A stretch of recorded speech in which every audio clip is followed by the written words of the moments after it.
La Chine n'a décidément pas le contrôle du Covid. Les États-Unis donnent de l'argent au groupe qui a financé le laboratoire de Wuhan. Et World of Warcraft est déconnecté en Chine. Et bien d'autres choses encore à la une de l'actualité chinoise de cette semaine.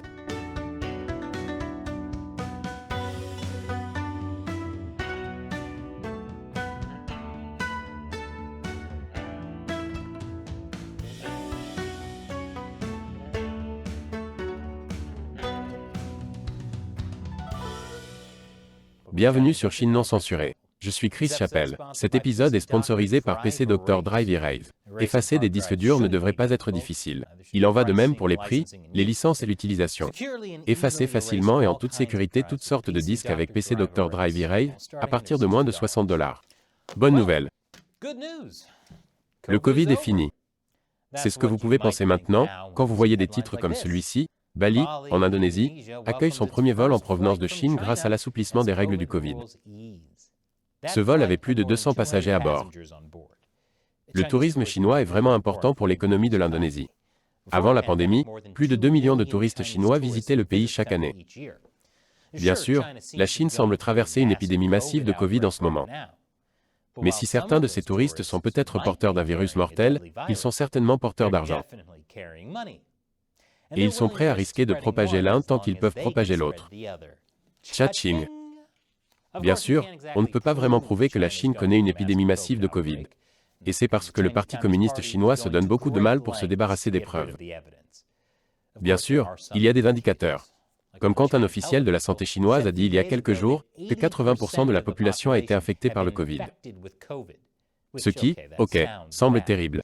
Mais ne vous inquiétez pas, parce que selon les autorités chinoises, cela signifie simplement que la ruée vers les voyages du Nouvel An lunaire ne devrait pas conduire à une augmentation des cas de Covid car la plupart des gens ont déjà été infectés. Vous voyez? La plupart des gens en Chine ont déjà été infectés. Il n'y a pas de quoi s'inquiéter.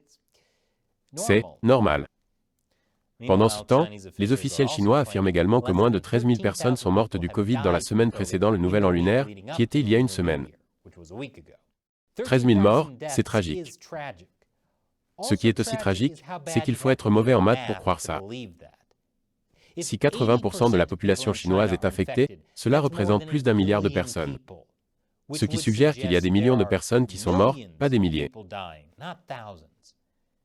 Mais ça ne peut pas être vrai. Je veux dire, le régime chinois ne dissimulerait jamais les décès dont il est responsable. Non? En fait, du point de vue du PCC, ces millions de morts ne comptent pas. Parce que le PCC a littéralement arrêté de compter les cas. Je veux dire, vous ne voudriez pas gâcher les superbes statistiques de la Chine en collectant des données exactes, n'est-ce pas? La BBC a découvert que dans une province, les cercueils sont en rupture de stock. Ce n'est pas une chose qui se produit habituellement. Bien qu'il y ait toujours la possibilité que cela n'ait rien à voir avec le Covid, et que ce soit en fait des millions de vampires qui s'installent en Chine et ont besoin d'un endroit pour dormir. Le côté positif, c'est qu'un client a déclaré « Les personnes travaillant dans le secteur funéraire ont gagné une petite fortune. » Ce phénomène se produit surtout dans les zones rurales. En Chine, 1,5 demi-milliard de personnes vivent à la campagne. Et alors que les jeunes ont tendance à aller travailler dans les grandes villes, les personnes qui sont laissées pour compte sont les personnes âgées. Et elles sont beaucoup plus susceptibles de mourir du Covid.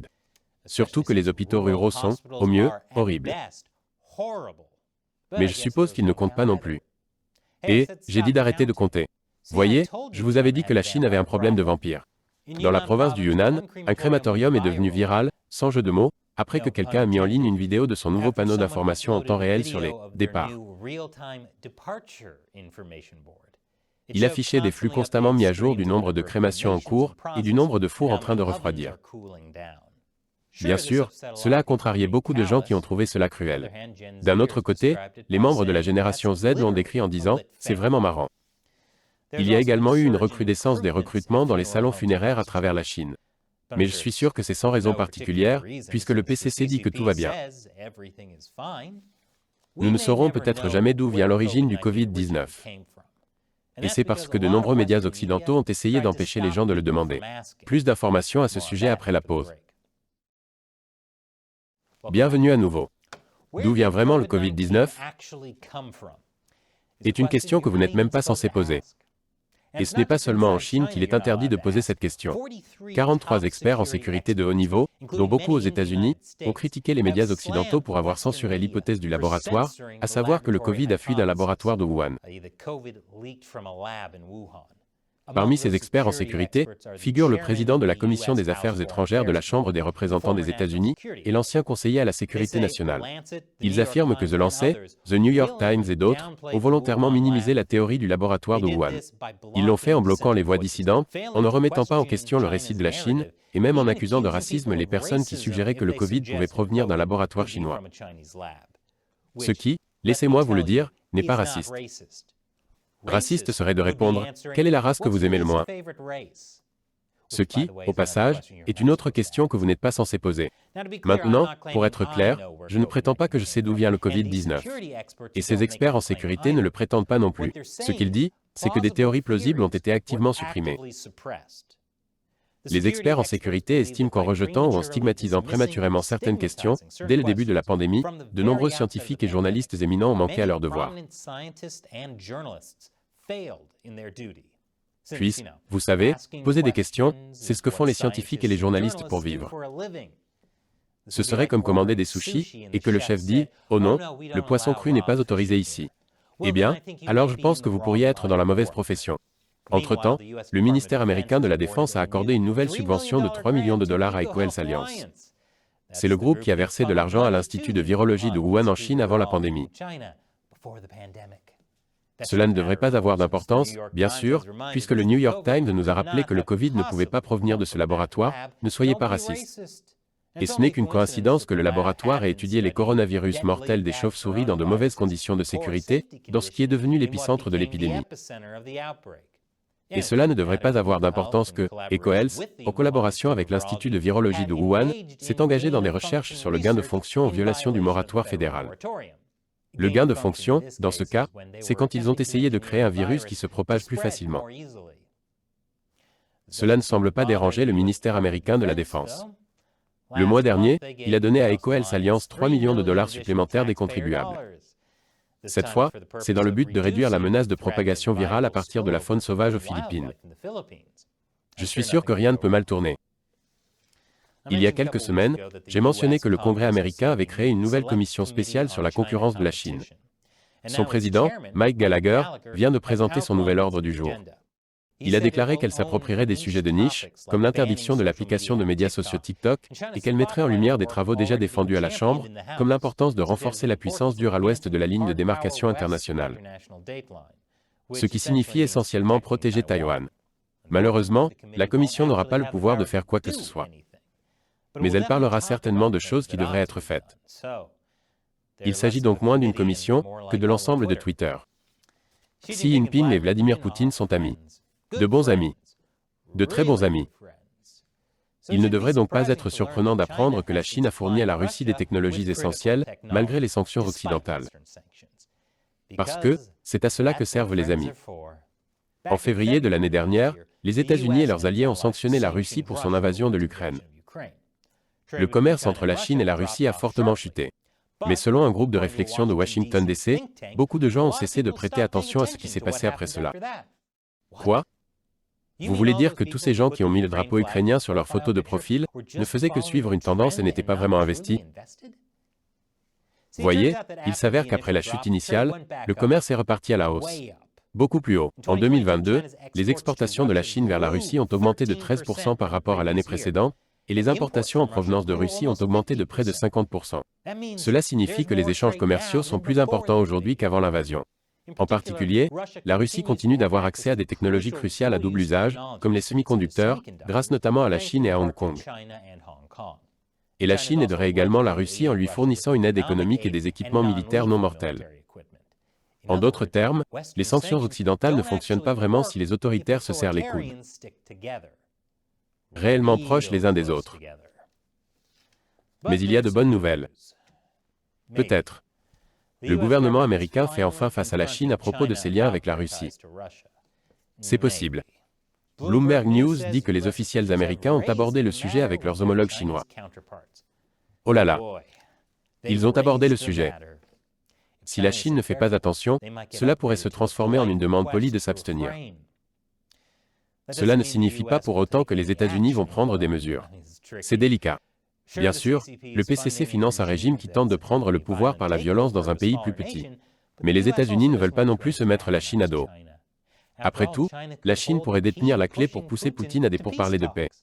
Et bien sûr, les États-Unis et la Chine doivent travailler ensemble pour arrêter le changement climatique.